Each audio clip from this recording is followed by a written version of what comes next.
This is Aldous Huxley, a man haunted by a vision of hell on earth. A searing social critic, Mr. Huxley, 27 years ago, wrote Brave New World, a novel that predicted that someday the entire world would live under a frightful dictatorship. Today, Mr. Huxley says that his fictional world of horror is probably just around the corner for all of us. We'll find out why in a moment. The Mike Wallace Interview, presented by the American Broadcasting Company in association with the Fund for the Republic, brings you a special television series discussing the problems of survival and freedom in America. Good evening, I'm Mike Wallace. Tonight's guest, Aldous Huxley, is a man of letters, as disturbing as he is distinguished.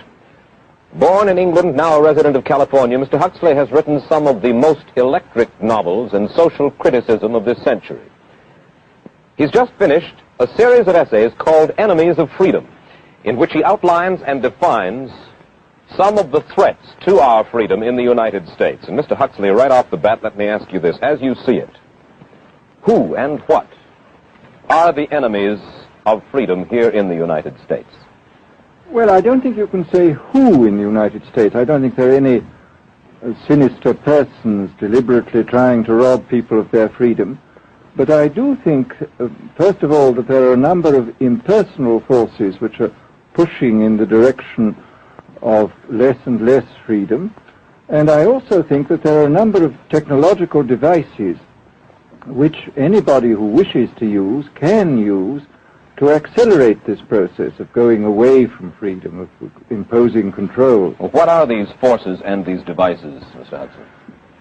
I should say that there are two main impersonal forces. The first of them is not exceedingly important in the United States at the present time, though very important in other countries. This is the force which in general terms can be called overpopulation, the mounting pressure of population pressing upon existing resources. This, of course, is an extraordinary thing. Something is happening which has never happened in the world's history before. I mean, let's just take a simple fact that between the time of the birth of Christ and the landing of the Mayflower, the population of the Earth doubled. It rose from 250 million to probably 500 million. Today, the population of the Earth is rising at such a rate that it will double in half a century. Well, why should overpopulation work to diminish our freedoms? Well, in a number of ways. I mean, the experts in the field, like Harrison Brown, for example, pointed out that in the underdeveloped countries, actually the standard of living is at present falling, that people have less to eat and less goods per capita than they had 50 years ago. And as the position of these countries, the economic position, becomes more and more precarious, obviously the central government has to take over more and more responsibility for keeping the ship of state on an even keel. And then, of course, you're likely to get social unrest under such conditions, with again an intervention of the central government. So I think one sees here a pattern which seems to be pushing very strongly towards a totalitarian regime. And unfortunately, as in all these underdeveloped countries, the only highly organized political party is the Communist Party, it looks rather as though they will be the heirs to this unfortunate process, that they will step into the position of power. Well, then, ironically enough, one of the greatest forces against communism in the world, the Catholic Church, according to your thesis, would seem to be pushing us directly into the hands of the communists because they are against birth control. Well, I think this strange paradox probably is true. There is it's an extraordinary situation, actually. I mean, one has to look at it, of course, from a biological point of view. The whole essence of biological life on Earth is a question of balance, and what we have done is to practice death control in a most intensive manner without balancing this with the birth control at the other end. Consequently, the birth rates remain as high as they were, and death rates have fallen substantially. All right, then. So much for the time being, anyway, for overpopulation. Another force that is diminishing our freedoms. Well, another force which I think is very strongly operative in this country is the force of what may be called over-organization. As technology becomes more and more complicated, it becomes necessary to have more and more elaborate organizations, more hierarchical organizations. And incidentally, the advance of technology has been accompanied by an advance in the science of organization. It's now possible to make organizations on a larger scale than was ever possible before. And so that you have more and more people living their lives out as subordinates in these hierarchical systems controlled by bureaucracies, either the bureaucracies of big business or the bureaucracies of big government. Mm-hmm. Mm-hmm. Now, the devices that you were talking about, are there specific devices or methods of communication which diminish our freedoms in addition to overpopulation and over-organization? Well, there are certainly devices which can be used in this way. I mean, let us take, after all, a piece of very recent and very painful history is the propaganda used by Hitler, which was incredibly effective. I mean, what were Hitler's methods? Hitler used terror on the one kind, brute force on the one hand, but he also used a very efficient form of propaganda, which he was using every modern device at that time. He didn't have TV, but he had the radio, which he used to the fullest extent, and was able to impose his will on an immense mass of people. I mean, the Germans were a highly educated people.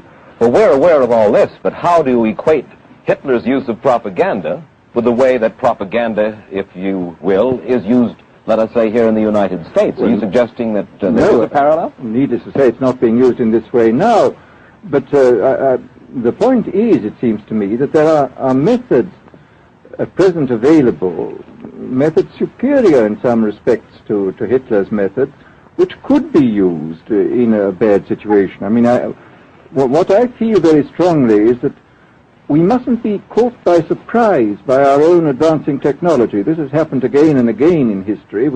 Technology has advanced, and this changes social conditions.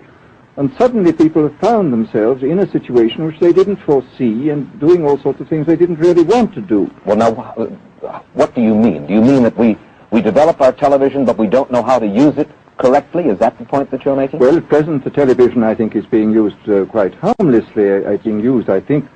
I would feel it's being used too much to distract everybody all the time. But, I mean, imagine, which must be the situation in all communist countries, where the television, where it exists, is always saying the same thing the whole time, is always driving along. It's not creating a wide front of distraction, it's creating a one-pointed drumming in of a single idea all the time. It's obviously an immensely powerful instrument.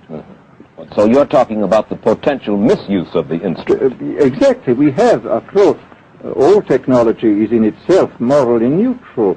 These are just powers which can either be used well or ill. It's the same thing with atomic energy. We can either use it to blow ourselves up, or we can use it as a substitute for the coal and the oil which are running out. You've even written about the use of drugs in this light.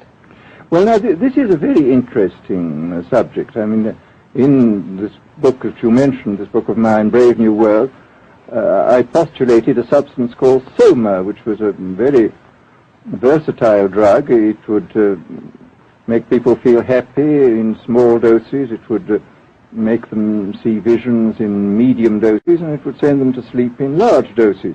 Well, I don't think such a drug exists now, nor do I think it will ever exist, but we do have drugs which will do some of these things, and I think it's quite on the cards that we may have drugs which will profoundly change our mental states without doing us any harm. I mean, this is the pharmacological revolution which has taken place, that we have now powerful mind-changing drugs which, physiologically speaking, are almost costless. I mean, they are not like opium or like cocaine, which do change the state of mind, but leave terrible results physiologically and morally.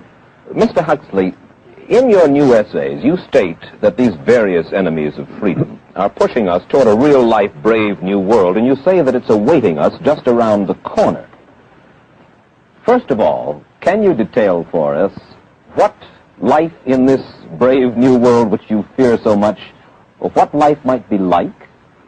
Well, to start with, I think this kind of the dictatorship of the future, I think will be very unlike the dictatorships which we've been familiar with in the immediate past. I mean, take another book prophesying the future, which was a very remarkable book, George Orwell's 1984. Mm-hmm. Well, this book was written at the height of the Stalinist regime and just after the Hitler regime. And there he foresaw a dictatorship using entirely the methods of terror, the methods of physical violence.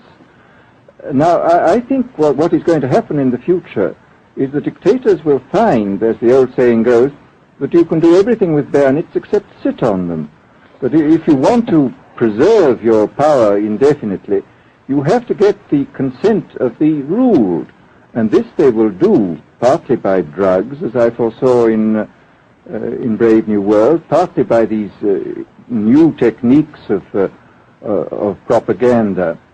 They will do it by bypassing the sort of rational side of man and appealing to his subconscious and his deeper emotions and his physiology even, and so making him actually love his slavery. I mean, I think this is the danger, that actually people may be in some ways happy under the new regime, but they will be happy in a situation where they oughtn't to be happy. But let me ask you this. You're talking about a world that could take place within the confines of a totalitarian state. Let's become more immediate, more urgent about it. We believe, anyway, that we live in democracy here in the United States. Do you believe that this brave new world that you talk about could, let's say in the next quarter century, the next century, could come here to our shores? I think it could. I mean, that's why I feel it's so extremely important here and now to start thinking about these problems, not to let ourselves be taken by surprise by the new advances in technology. I mean, for example, in regard to the use of the drugs, we know there's enough evidence now for us to be able, on the basis of this evidence and using a certain amount of creative imagination, to foresee the kind of uses which could be made by people of bad will with these things, and to attempt to forestall this. And in the same way, I think with these other methods of propaganda, we can foresee and we can do a good deal to forestall. I mean, after all, the price of freedom is eternal vigilance. You write in Enemies of Freedom, you write specifically about the United States. You say this, writing about American political campaigns. You say, all that is needed is money and a candidate who can be coached to look sincere. Political principles and plans for specific action have come to lose most of their importance. The personality of the candidate, the way he is projected by the advertising experts, are the things that really matter. Well, this is... during the last campaign, there was a great deal of this kind of statement by the advertising managers of the campaign parties, this idea that the candidates had to be merchandised as though they were soap or toothpaste, and that you had to depend entirely on the personality. I mean, the personality is important, but there are certainly people with an extremely amiable personality, particularly on TV, who might not necessarily be very good in positions of political trust. Well, do you feel that men like Eisenhower, Stevenson, Nixon, with knowledge of forethought, were trying to pull the wool over the eyes of the American public? No, but they were being advised by powerful advertising agencies who were making campaigns of a quite different kind from what had been made before. And I think we shall see probably all kinds of new devices coming into the picture. I mean, for example, this thing which got a good deal of publicity last autumn, subliminal projection. I mean, as it stands, this thing, I think, is of no menace to us at the moment. But I was talking the other day to one of the people who has done most experimental work in the psychological laboratory with this, who are saying precisely this, that it is not at the moment a danger, but once you've established a principle that something works, you can be absolutely sure that the technology of it is going to improve steadily. And his view of the subject was that, well, maybe they will use it to some extent in the 1960 campaign, but they will probably use it a good deal and much more effectively in the 1964 campaign, because this is the kind of rate at which technology advances. And we'll be persuaded to vote for a candidate that we do not know that we are being persuaded to vote for. Exactly. I mean, this is a rather alarming feature, that you're being persuaded below the level of choice and reason. In regard to advertising, which you mentioned just a little ago, in your writing, particularly in Enemies of Freedom, you attack Madison Avenue, which controls most of our television and radio advertising, newspaper advertising, and so forth. Why do you consistently attack the advertising agency? Well, no, I think that advertisement plays a very necessary role, but the danger, it seems to me, in a democracy is this. I mean, what does a democracy depend on? A democracy depends on the individual voter making an intelligent and rational choice for what he regards as his enlightened self-interest in any given circumstance. But what these people are doing, I mean, what both for their particular purposes, for selling goods, and the dictatorial propagandists are doing, is to try to bypass the rational side of man and to appeal directly to these unconscious forces below the surface, so that you are, in a way, making nonsense of the whole democratic procedure, which is based on conscious choice on rational grounds. Of course, well, maybe you have just answered this next question, because in your essay you write about television commercials, not just political commercials, but television commercials as such, and how, as you put it, today's children walk around singing beer commercials and toothpaste commercials, and then you link this phenomenon in some way with the dangers of a dictatorship. Now, could you spell out the connection, or how do you feel that you have done so sufficiently? Well, I mean, here, this whole question of children, I think, is a terribly important one, because the children are quite clearly much more suggestible than the average grown-up. And again, suppose that for one reason or another all the propaganda was in the hands of one or very few agencies, you would have an extraordinarily powerful force playing on these children, who after all are going to grow up and be adults quite soon. I do think that this is not an immediate threat, but it remains a possible threat. And you said something to the effect in your essay that the children of Europe used to be called cannon fodder, and here in the United States they are television and radio fodder. Well, after all, you can read in the trade journals the most lyrical accounts of how necessary it is to get hold of the children, because then they will be loyal brand buyers later on. Mm-hmm. But, I mean, again, you just translate this into political terms. The dictator says they will be loyal ideology buyers when they're grown up. We hear so much about brainwashing as used by the communists. Do you see any brainwashing other than that which we've just been talking about that is used here in the United States? Other forms of brainwashing? Not in the form that has been used in China and in Russia, because this is essentially the application of propaganda methods, the most violent kind, to individuals. It's not a shotgun method like the advertising method. It's a way of getting hold of the person and playing both on his physiology and his psychology till he really breaks down, and then you can implant a new idea in his head. I mean, the descriptions of the methods are really blood-curdling when you read them, and not only the methods applied to political prisoners, but the methods applied, for example, to the training of the young communist administrators and missionaries. They receive an incredibly tough kind of training, which causes about 25% of them to break down or commit suicide, but produces 75% of completely one-pointed fanatics. The question, of course, that keeps coming back to my mind is this. Obviously, politics in themselves are not evil. Television is not in itself evil.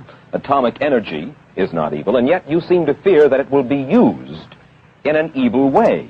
Why is it that the right people will not, in your estimation, use them? Why is it that the wrong people will use these various devices and for the wrong motives? Well, I think one of the reasons is that these are all instruments for obtaining power, and obviously the passion for power is one of the most moving passions that exist in man, and after all, all democracies are based on the proposition that power is very dangerous and that it's extremely important not to let any one man or any one small group have too much power for too long a time. After what are the British and American constitutions except devices for limiting power? And all these new devices are extremely efficient instruments for the imposition of power by small groups over larger masses. Well, you ask this question yourself in Enemies of Freedom. I'll put your own question back to you. You ask this: in an age of accelerating overpopulation, of accelerating overorganization, and ever more efficient means of mass communication, how can we preserve the integrity and reassert the value of the human individual? You put the question. Now here's your chance to answer it, Mr. Huxley. Well, this is obviously, first of all, it's a question of education. I think it's terribly important to insist on individual values. I mean, there is a tendency, as you probably read a book by White, The Organization Man, a very interesting and valuable book, I think, where he speaks about the new type of group morality, group ethic, which speaks about the group as though the group was somehow more important than the individual. But this seems, as far as I'm concerned, to be in contradiction with what we know about the genetical makeup of human beings, that every human being is unique. And it is, of course, on this genetical basis that the whole idea of the value of freedom is based. And I think it's extremely important for us to stress this in all our educational life. And I would say it's also very important to teach people to be on their guard against the sort of verbal booby traps into which they're always being led, to analyze the kind of things that are said to them. Well, I think there is this whole educational side, and I think there are many more things that one could do to strengthen people and to make them more aware of what was being done. You're a prophet of decentralization. Well, yes, if this is feasible. It's one of the tragedies, it seems to me. I mean, many people have been talking about the importance of decentralization in order to give back to the voter a sense of direct power. I mean, the voter in an enormous electorate feels quite impotent, and his vote seems to count for nothing. This is not true where the electorate is small and where he is dealing with a group which he can manage and understand. And if one can, as Jefferson, after all, suggested, break up the units into smaller and smaller units, and so get a real self-governing democracy. Well, that was all very well in Jefferson's day, but how can we revamp our economic system and decentralize, and at the same time meet militarily and economically the tough challenge of a country like Soviet Russia? Well, I think the answer to that is that there are, it seems to me that industrial production is of two kinds. I mean, there are some kinds of industrial production which obviously need the most tremendously high centralization, like the making of automobiles, for example. But there are many other kinds where you could decentralize quite easily and probably quite economically, and that you would then have this kind of decentralized life. After all, you begin to see it now if you travel through the South, this decentralized textile industry which is springing up there. Mr. Huxley, let me ask you this, quite seriously. Is freedom necessary? As far as I'm concerned, it is, yes. Why? Is it necessary for a productive society? Yes, I should say it is. I mean, a genuinely productive society. I mean, I think you could produce plenty of goods without much freedom, but I think the whole sort of creative life of man is ultimately impossible without a considerable measure of individual freedom, that initiative, creation, all these things which we value, and I think value properly, are impossible without a large measure of freedom. Well, Mr. Huxley, take a look again at the country which is in the stance of our opponent anyway it would seem to be there, Soviet Russia. It is strong and getting stronger economically, militarily. At the same time, it's developing its art forms pretty well. It seems not unnecessarily to squelch the creative urge among its people, and yet it is not a free society. It's not a free society, but here is something very interesting, that those members of the society, like the scientists who are doing the creative work, are given far more freedom than anybody else. I mean, it's a privileged aristocratic society in which, provided that they don't poke their noses into political affairs, these people are given a great deal of prestige, a considerable amount of freedom, and a lot of money. I mean, this is a very interesting fact about the new Soviet regime, and I think what we're going to see is a people on the whole with very little freedom, but with an oligarchy on top, enjoying a considerable measure of freedom and a very high standard of living. And the people down below, the epsilons down below, enjoying very little. And you think that that kind of situation can long endure? I think it can certainly endure much longer than a situation in which everybody is kept down. Because, I mean, they can certainly get their technological and scientific results on such a basis. Well, the next time that I talk to you then, perhaps we should investigate further the possibility of the establishment of that kind of a society, where the drones work for the queen bees up above. Well, but yes, but I must say I still believe in democracy. If we can make the best of the creative activities of the people on top, plus those of the people on the bottom, so much the better. Mr. Huxley, I surely thank you for spending this half hour with us, and I wish you Godspeed, sir. Thank you. Aldous Huxley finds himself these days in a peculiar and disturbing position. A quarter of a century after prophesying an authoritarian state in which people were reduced to ciphers, he can point at Soviet Russia and say, "I told you so." The crucial question, as he sees it now, is whether the so-called free world is shortly going to give Mr. Huxley the further dubious satisfaction of saying the same thing about us.